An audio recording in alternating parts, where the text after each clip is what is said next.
truth is so hard to find. Without a 해설위원 겸 불꽃야구에서 야구를 하고 있는 김재호입니다. 이게 참 어색해요. 아직 해설 전혀 없었고요. 일단 휴식을 취하자. 1년 동안은 좀 쉬는 시간, 그런 재정비하는 시간을 좀 갖고 싶었는데 요즘에 멘탈이 좀 많이 뭉개지는 그런, 요즘 말로 현타 온다? 네, 그런 것도 자주 오고요. 지금 현재 이제 라인업을 보면 정해져 있는 라인업이 거의 없어요. 잘 치면 상위 타선, 못 치면 하위 타선. 그러니까 자기 자리들이 없고.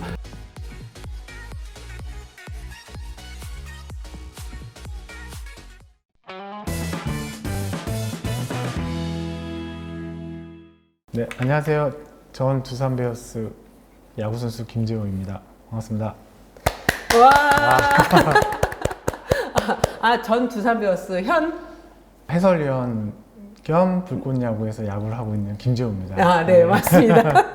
네, 이게 참 어색해요, 아직. 아직은요? 네. 뒤에 타이틀 붙이는 게요? 네, 맞습니다. 그래서 네. 항상 어디 나가면 전 야구선수 김재호입니다. 이렇게. 네. 은퇴하실 때부터 꼭 뵙고 싶었는데 네. 올 시즌 지금 불꽃야구에서 또 엄청난 활약을 펼치고 있다고 하셔서 네. 우리가 알고 있는 상황에서는 네, 그렇죠. 아직 방송되지 않은 건 제가 잘 모르니까 네. 일단 은퇴 후에 지금 해설위원과 불꽃야구에서 유격수로 활약 중이시잖아요. 네, 이제 막 네, 활약하고 이제 있습니다. 막. 네.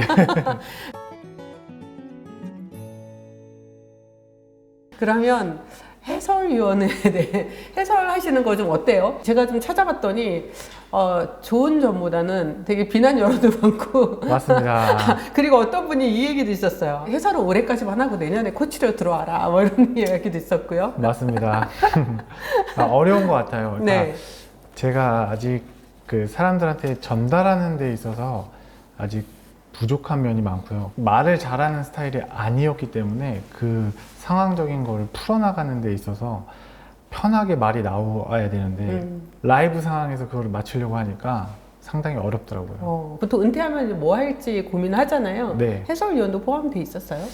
아니요, 해설 전혀 없었고요. 일단 휴식을 취하자. 1년 동안은 좀 쉬는 시간, 그런 재정비하는 시간을 좀 갖고 싶었는데 아이 셋을 키우다 보니까 너무 또 집에 있으니까 이게 뭔가 적응도 안 되고, 그리고 어떻게 보면 처음 겪는 거잖아요. 선수들이 스프링 캠프를 이제 막 떠난다 이런 기사, 뉴스 이런 거 나오는데 저는 집에서 이제 운동도 안 하고 그냥 애기들하고만 시간 보내고 이러고 있는 게 너무 적응이 안 되는 거예요. 2월에 한국에 있는 게. 네, 그래서 조금씩 공허함이 막 이렇게 오기 시작했는데요. 그러면서 뭐라도 해야 되나 이런 생각을 하게 딱 되는 시기에 이제 제안들이 이제 갑자기 들어오면서 하게 됐는데요. 그러니까 뭔가 준비가 없이 하니까 확실히 안 좋은 효과들이 더 많이 나오더라고요.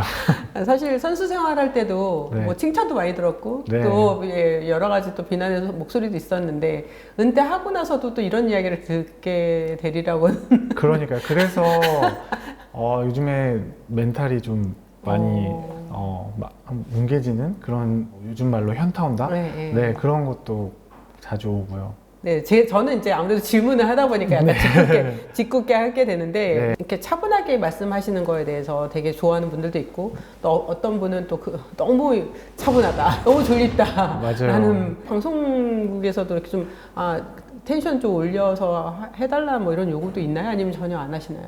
하죠. 텐션 좀 올려줬으면 좋겠다라고 하는데 그러니까 제 목소리 자체가 너무 저음이고 이렇게 낮고, 그리고 목소리가 안 커요. 목소리가 안 큰 게 제 컴플렉스거든요.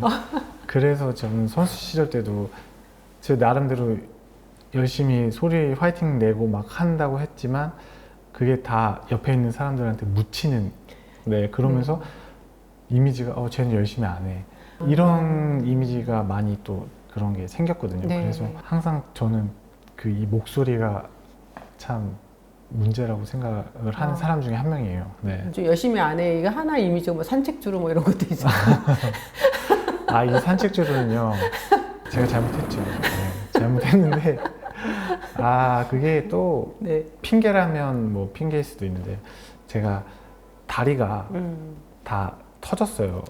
네, 대퇴부가 양쪽 다 세 군데가 터져 있는 상태여서 매 경기 전력 질주를 할 수 있는 그런 다리 상태가 아니니까 저도 이제 오늘만 뛰는 게 아니라 다음에도 네. 뛸 수 있는 뛰어야 되고 하니까 그런 것 때문에 제가 좀 관리를 하다 보니까 그런 산책 주로가 왜냐면 이거는 너무 그냥 반도 안 가서 죽는 뻔한 아웃이어서 반도 안 가서 죽는 거 이럴 때 이제 산책줄가 나오게 되는데요. 결론은 이제 제가 몸 관리를 제대로 안 해서 뭐 일어난 거니까 제 잘못이고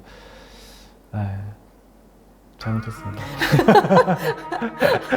방송국에서는 두산 출신이니까 네. 21년 차 프랜차이즈 스타니까 두산 경기에 많이 배당을 하잖아요. 처음엔 그렇게 하다가 네. 제가 너무 이제 두산 쪽 얘기를 편하게 하게 되니까 네. 그 다음부터는 이제 배제를 시키시더라고요. 네. 제가 두산에 오래 있었기 때문에 캐스터님들도 이제 잘 아니까 네. 그런 질문도 네. 이렇게 하나씩 던져주시잖아요. 그러니까 그런 부분을 얘기를 하다 보니까 또 결국에는 또 그런 얘기들이 나오게 되더라고요. 네. 이것도 궁금했어요. 이제 해설하면 바로 현장에서 뛰었던 이제 선수 네. 출신인데 또 바로 현장에 이제 양복이나 이런 양복을 입고 가게 되잖아요. 맞아요. 그리고 선수들을 만나고 뭐 코칭 스태프를 만나는 그게 좀 어떠했어요? 어색했어요. 되게 어색하고요. 그 전까지는 제가 선수에서 봤던 분들이 이제 반대로 이제 제가 그 선수들하고 이제 가서 인사를 해야 되잖아요. 그게 되게 낯선 거예요. 네. 그리고 두산만 가면 편할 줄 알았거든요. 근데 두산 선수들한테도 가는 것조차도 이 친구들한테 시합하는데 지장이 생기면 어떨까 이런 생각들이 또 드니까 조심스러워지더라고요. 또 제가 선수들한테 이렇게 막 말을 걸고 막 이런 스타일도 아니에요. 되게 수줍어 하시는구나. 낯도 가리고. 네, 좀. 낯도 가리고 네. 그다음 평소에 말수가 되게 적어요. 네. 많이 지금 노력을 해서 조금씩 좋아지고 있는데 말 거는 게 어색하고 괜히 상대방이 불편해할 수 있는데 괜히 말 거는 거 아닌가라는 그런 생각이 드니까 방송인으로서는 아직 적합하지 않은 그걸 자꾸 지금 판단을 하고 있습니다. 네. 네. 그리고 또 하필이면 올해 네. 또 두산이 좀 더 어려워졌을 때 네. 현장을 찾아가게 됐던 상황이라서 더가 들어가기가 좀 어려웠겠어요. 제가 두산 출신이지만 지금 현재로서는 두산이 아니잖아요. 그러니까 이 친구들한테 내가 야 이렇게 해 저렇게 할 수도 없는 상황이고 조언도 줄 수 없는 상황이니까 더 이제 못 가게 되고 조심스러워지고 그런 면들이 생기더라고요. 은퇴 후에 네. 지도자는 없었어요? 지도자, 여러 가지 길 중에서 지도자는 항상 제 마음속에 갖고 있어요? 네, 있습니다. 네. 네, 지도자 쪽은 항상 생각을 하고 있고 근데 은퇴하고 나서도 어떻게 보면 이제 제한이 있었는데 그때 당시 이제 생각은 잠시 쉬고 싶다 해서 올해는 좀 쉬고 싶습니다라고 이제 말씀드렸고 다른 팀들한테 막 제안도 들어오고 선수 좀 더 뛰자 이런 은퇴하기 전에? 그러니까 은퇴하고 나서 야 왜 은퇴했어 약간 이런 네. 얘기도 많이 듣고 진짜로 그 제안이 있었던 거예요? 네. 다시 선수 생활 이어갔으면 좋겠다고? 여기 왔으면 너 지금 뛸 수 있는데 막 네. 이런 얘기 많이 듣고 네. 그 팀에서 이렇게 제안이 왔을 때 흔들리셨어요? 아니요 흔들리진 않았어요. 왜냐면 제 몸이 이제는 견디기 힘들다라고 생각을 했고 그리고 선수는 경기를 많이 나갔을 때가 가장 행복하잖아요. 네. 최근 한 3년, 4년 동안은 이제 경기를 이제 띄엄띄엄 나가고 그리고 2군에서 있던 시간도 길어지고 그러면서 그냥 잘 했을 때 잘 포장을 하자라고 그런 생각을 갖고 있었기 때문에 또 마침 마지막 은퇴하기 전 시즌에 뭐 많은 경기는 안 나갔지만 그래도 좋은 모습을 보였기 때문에 좋았을 때 이제 인사를 드리고 나오는 게 또 팬들한테 좋은 기억에 또 남을 것 같아서 그래서 후회는 미련은 없었습니다. 네. 21년 차 네. 두산 베어스 프랜차이즈 스타로서 올해 두산 베어스가 왜 이렇게 좀 힘든 시간을 보내고 있을까요? 저도 이제 그러니까 수치적으로 이렇게 보고 하면 크게 문제는 없어 보이는데 세부적으로 들어가면 결국에는 이제 해줘야 하는 선수들이 해줘야 되는데 그 선수들의 이제 성적이 하락을 하니까 전체적으로 이제 하락이 되는데 네. 두산의 이제 강점은 뭐 투수진도 투수진이지만 이제 공격력이잖아요. 그렇죠. 네, 공격력에서 터지는 날에는 정말 무섭게 터지는데 이제 안 터지는 날에는 정말 심각할 정도로 이제 잘 안 터진단 말이에요. 작년 같은 경우는 그 부분에 대해서 이제 해줄 만한 선수들이 초반에 터져주면서 그나마 승을 많이 채울 수 있는 상황이 생겼는데 올해 같은 경우는 이제 그 선수들이 초반부터 많이 이렇게 고전을 했잖아요. 그러면서 그 자신감이 하락이 되면서 이제 전체적으로 팀 분위기가 좀 다운이 되지 않았나? 선수 김지호가 있을 때도 어려움들은 분명히 있었어요. 물론 이제 뭐 우승, 뭐 준우승 뭐 이런 좀 화려했던 시간들도 있었지만 또 팀 성적이 어느 순간에 항상 좋을 수는 없으니까 그럴 때 보통 이제 언론은 베테랑들이 좀 해줘야 된다는 역할 이런 얘기를 되게 많이 하잖아요. 네. 그래서 지금의 이 두산 베어스의 어떤 공격력에 대해서도 베테랑들이 제 몫을 못 해주다 보니 결국은 다 전체적인 좀 팀 타선이 좀 많이 심취된 거 아니냐라는 얘기도 있죠. 그렇죠. 그런 것도 있고 이제 두산 자체가 지금 현재 이제 라인업을 보면 정해져 있는 라인업이 거의 없어요. 있죠. 잘 치면 상위 타선, 못 치면 하위 타선. 그러니까 자기 자리들이 없고 루틴이라는 게 있잖아요. 자기가 이제 경기를 시작했을 때 나는 몇 번 타자니까 이거에 맞춰서 내가 루틴이 들어가고 준비를 하고 이런 과정들이 있었는데 갑자기 타순이 계속 바뀌니까 루틴 자체가 또 바뀌고 이러면 야구는 선수들의 그런 징크스 이런 게 되게 많잖아요. 네네. 그러니까 내가 이때 준비해야 되고 이때 준비해서 딱 이렇게 컨디션을 맞춰야 되는데 갑자기 타순이 바뀌고 이래버리니까 그러면 이제 하이 타선에 있던 애가 갑자기 내가 뭔가를 이끌어가야 되는 타선으로 돼버리면 그거에 대한 부담감이 선수들은 갖게 되잖아요. 네. 그러면 거기서부터 벌써 내 플레이가 이루어지지 않다 보니까 그런 부분이 이제 잘 치다가도 갑자기 떨어지고 그러면 또 다시 밑으로 내리고 그러면 그때는 결국에는 밸런스가 완전 무너진 상태에서 또 경기를 나가면 또 안 되고 그러다 보면 내려가고 이런 부분들이 이제 계속 반복적으로 되니까 이제 선수들이 뭐 당연히 그 선수들이 이겨내서 해야 되는 입장이고 그런 부분이 이제 계속 순환이 되면서 좀 어렵지 않나라는 생각도 들고요. 네. 네. 그 선수들한테 참 이런 거 많이 물어봐요. 저도 예를 들면 뭐 3번 갔다가 2번 갔다가 아니면 4번 갔다가 이제 네. 이렇게 하는데 타순 이렇게 잦은 변동이 좀 뭐 야구하는데 영향을 미치지 않냐라고 물어보면 거의 대부분은 저는 타순 신경 안 쓴다라고 답을 해요. 일단 왜냐면 네. 감독님이 일단 짜여지는 건데 근데 결국엔 상위 타선이 왜 상위 타선이에요? 상위 타선은 그만큼의 찬스도 많고 찬스를 만들어가는 상황도 많아지는 타순이고 타순도 많이 들어가야 되고 체력적으로도 더 힘도 들고 하는 타선이잖아요. 경기를 많이 해본 선수들은 보통은 딱 자기 위치, 딱 고정적으로 치는 걸 선호를 많이 해요. 네. 근데 그렇게 자꾸 바뀌면 좋아하지는 않더라고요. 올해 이제 사실 양석환, 강승호, 조수행 선수가 이제 네. 조성환 감독 땡 체제로 바로 그 첫날 이제 2군으로 내려갔는데 네. 사실 외부에서는 특히 이제 일부 팬들은 왜 저 선수를 계속 뛰게 하냐 이렇게 네. 성적이 안 좋은데 맞아요. 근데 이거는 정말 어려운 문제인 게 정말 해줘야 될 선수들이 좀 더 기회를 주면 해줄 거라고 믿으니까 감독은 계속 기회를 주는 거잖아요. 근데 또 다른 시선에서는 아니 그렇게 기회를 줘도 안 되면 빨리 내보내야지 이런 생각을 한단 말이에요.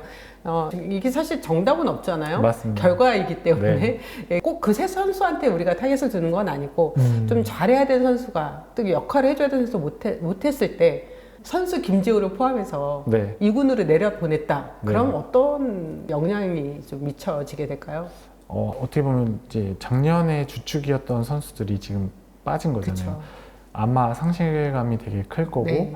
저는 또 다르게 생각을 하면 잠깐 이제 리프레시 한다고 생각을 하고 조금 쉬어간다라고 생각을 하고 거기서 좀 뭔가를 정립을 했으면 좋겠어요. 강성호 선수 같은 경우는 한 번 슬럼프가 빠지면 굉장히 길어요. 그러니까 승호 같은 경우는 잠시 좀 쉬었다 가는 게 훨씬 이득인 선수고, 그리고 수행이 같은 경우는 초반부터 이제 부상이 있었고 부상에서 돌아와서 이제 뭔가 또 해야 되는 상황이고 욕심이 나니까 결국에는 그런 부분이 조금 안 좋은 효과가 또 났고, 석한이 같은 경우는 어떻게 보면 경기를 또 많이 몇 년 동안 많이 나갔고 했는데 지칠만도 해요. 네. 지금 뭐 타율 같은 거는 뭐 예전에 비해서 뭐 크게 변동이 있는 건 아닌데 결국에는 홈런이 안 나오기 때문에 네. 지금 그런 비난의 이제 목소리가 나오고 있는 건데, 그 홈런도 결국에는 사이클이 있는 거잖아요. 사이클이 있는데 이제 팬들 입장에서는 팀이 안 좋으니까 그런 얘기가 나오는 거라고 생각을 해요. 근데 석환이 입장에서도 뭐 홈런이 안 나오는 부분에 대해서 생각도 많고 스트레스도 많이 받을 거란 말이에요. 근데 석환이도 가서는 팀에 좀 더 도움이 될 수 있는 선수가 되기 위해서 내가 뭘 해야 될지에 대해서 조금 더 생각을 하고 올라왔으면 좋겠다. 팀이 안 좋을 때 해줘야 되는 게 중심 타선이고 거기에 있는 선수잖아요. 결국에는 나중에 올라와서도 그 선수가 해줘야 되는 역할이 있어요. 충분히 있는데, 그러니까 지금 당장은 기분 나쁘고 속상하고 하겠지만 결국에는 그렇게 되면 자기 손해밖에 안 돼요. 왜냐면 저 또한 그런 경험도 있었고, 결국에는 선수는 기록으로서 평가를 받을 수밖에 없는 상황이니까 석한이가 좀 더 책임감 있는 사람으로 돌아왔으면 좋겠다라는 것 때문에 2군에 잠깐 내려보내지 그렇죠. 않았나. 계속 2군에 네. 있기를 바라는 건 아니죠. 그럼요. 잘 정비해서 빨리 왔으면 좋겠다. 네. 그거죠, 당연히. 그리고 네. 그 역할을 해줘야 되는 선수들이니까. 네, 이승엽 감독이 이제 자진 사퇴로 물러나게 됐어요. 네. 작년에도 경기 같이 감독님이랑 뛰었고 재작년에도 같이 뛰었던 네, 분으로서 좀 많이 놀라셨을 것 같은데 일단 좀 네. 어떠셨어요? 갑자기 그 5시에 떴잖아요.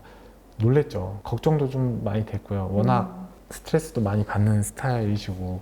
저도 그 조성환 감독 대행한테 얘기를 들어보니까 어떤 어려운 점이 있으면 거의 혼자 안고 계시는. 맞아요. 네, 그거를 코치나 선수들한테 절대 내색하지 네. 않고 혼자서 감내하는 그게 좀 많이 옆에서 봤을 때는 좀 힘들어 보였다라고 하더라고요. 맞습니다. 네, 많은 감독들과 야구를 했었는데 네. 그 역대 감독들과 또 이승엽 감독과는 굉장히 좀 차이가 있을 것 같아요. 그렇죠. 네. 왜냐면 선수 시절 또 같이 야구도 했고, 그리고 어떻게 보면 선수로서 가장 탑을 찍었던 그 분이 이제 감독으로 오셨잖아요. 그러니까 처음에는 좀 어려웠죠. 어렵겠죠. 되게 선수 입장에서는. 어렵게 생각을 했는데 너무 편하게 이제 저희한테 형처럼 다가와 주셨고, 그리고 항상 선수들한테 진짜 편하게 해주시는 분이셨거든요. 네. 최대한 우리가 플레이를 마음껏 펼칠 수 있도록 좀 내버려 두는 그런 스타일이셨기 때문에 너무 편하게 해주니까 조금 그게 독이 되지 않았나라는 생각도 들고요. 항상 저희가 성적을 낼 때 보면 세셨던 감독님들이 만났다가 네. 그러니까 너무 좋으신 분들 만나면 조금 성적이 약간 그러니까 모질게 하지 못하는. 네. 그래서 저희랑 좀 안 맞았나 봐요. 부드러운 카리스마라고 하는데 사실 네. 카리스마가 부드럽긴 참 어려운데 맞아요. 이승엽 감독한테는 이제 그런 수식어가 있었단 말이에요. 최근에 저도 이런 부분에 대해서 정립이 조금 된 게 네. 카리스마는 있어야 된다. 네. 네, 형처럼 다가와서 진짜 편한 감독이 되면 1년 차이는 정말 좋아요. 근데 그게 1년, 2년 가면 어느 순간 선수들이 그 선을 넘어가는 것 같은 느낌이 드는 거예요. 그래서 어느 정도 적전선은 그어놔야겠구나라는 거를 또 한 번 좀 생각하게 되더라고요. 그런 면에서 지금 조성환 감독 대행 체제인데 조성환 감독 대행에 대한 또 기대도 되게 많이 있거든요. 네. 그리고 저도 이제 전화 통화를 한참도 통화를 했는데 누구보다 이승엽 감독을 지근거리에서 보셨던 분이라 네. 왜 어려움이 있었고 또 어떤 장점이 있고 요거를 가장 잘 파악하고 있는 분이잖아요. 맞습니다. 네, 또 선수 때 가까웠던 네. 형으로서 네. 어떤 기대를 갖고 있어요? 지금 당장 초반에는 시행착오가 있을 거예요. 네. 왜냐하면 아직 감독의 위치에서 뭔가를 해본 적이 없고 많은 걸 봐왔지만 이제 결단력을 내리는 부분에 있어서 초반에는 조금 시행착오가 있겠지만 그게 딱 겪고 나서는 확실하게 좀 달라지지 않을까라는 생각 들고요. 되게 솔직하시고 직설적이세요. 네, 선수들하고의 뭔가 좀 깨지는 게 있다 하면 바로 부르셔서 속 시원하게 이렇게 또 얘기도 하시고 하시니까 그런 부분에 있어서 선수들이 답답하지 않고 속 시원하게 감독하고의 소통이 훨씬 잘 되지 않을까. 그리고 이제 고참들하고의 대화를 또 굉장히 잘 하세요. 네. 조성환 감독 대행이 이제 잘 해 나갈 거라고 보여집니다. 그러면 뭐 지금은 이제 다른 팀 감독이시지만 네. 김태형, 김경문 감독은 어떤 그 선수 김지호한테는 네. 어떤 지도자였던 것 같아요? 김경문 감독님은 힘들었어요. 그러니까 저는 그러니까 19살 김재호가 어렸을 때 감당하기에는 만나서 너무 힘들었던 감독님이었죠. 너무 큰 분이셨죠. 네, 감독님의 이제 스타일을 저는 모르잖아요. 이 감독님이 어떤 스타일을 원하는지 그런 부분에서 잘 몰랐고, 그리고 그때 당시에는 저는 그러니까 자만을 했었던 게, 저는 중학교 1학년 때부터 시합 뛰고 고등학교 때 1학년 때부터 시합 뛰고 프로면 당연히 시합 뛸 수 있겠지라고 생각을 했는데 1군에 있었지만 시합을 너무 못 나가니까 그게 너무 어린 나이에 스트레스 받으니까 아 뭐야 이렇게 된 거예요. 감독에 대한 감정이 좋을 수가 없죠. 근데 그거를 감독님은 기가 막히게 캐치하세요. 그러니까 이 선수가 불만이 있다 하면 그걸 딱 바로바로 캐치하시는 분이고, 그거에 대해서 확실하게 주입을 주시는 감독님. 왜 안 되는지에 대해서요? 그런 것도 있고, 네. 지금 팀이 깨지고 있다. 너 하나로서 지금 너 때문에 깨지는 거야. 이런 부분에 대해서 되게 강조를 많이 하시는 감독님이시기 때문에 나중에는 받아들이고 이제 어떻게 해서든 이제 벤치에 있어도 파이팅 열심히 해요. 화이팅! 화이팅! 네. 근데 또 김경문 감독님 스타일이 주전 빈도가 굉장히 강했어요. 네. 네, 교체가 거의 없이 거의 주전 멤버들로서 거의 하니까 백업들이 성장하기에는 굉장히 힘들었던 처음에도 얘기했듯이 야구 선수는 경기장에 나가서 시합을 뛰었을 때 가장 행복한데 시합을 못 나가니까 그게 참 어려웠죠. 네. 네. 근데 진짜 카리스마는 제일 강하지 않았나. 근데 김태형 감독님은 이제 되게 세 보이시지만 선수들한테 그렇게 세게 막 말하고 그러는 거는 거의 없으세요. 예전에 이렇게 뭐 짤로서도 많이 나오지만 저 막 뒷짐지고 막 이러고 네. 있잖아요. 그게 제가 이제 와서 얘기하는 건데 혼나는 게 아니라 네. 감독님이 그냥 말씀을 하시는데 제가 이제 베테랑이었으니까 카메라가 이제 빨간불 들어오면 제가 느껴져요? 느껴지잖아요. 그래서 이러고 듣고 있다가 빨간불 딱 들어오고 제가 뒷짐 딱 친 거예요. 네. 그래서 이제 사람들이 산책 주로 하고 혼나는 건 혼난다. 네.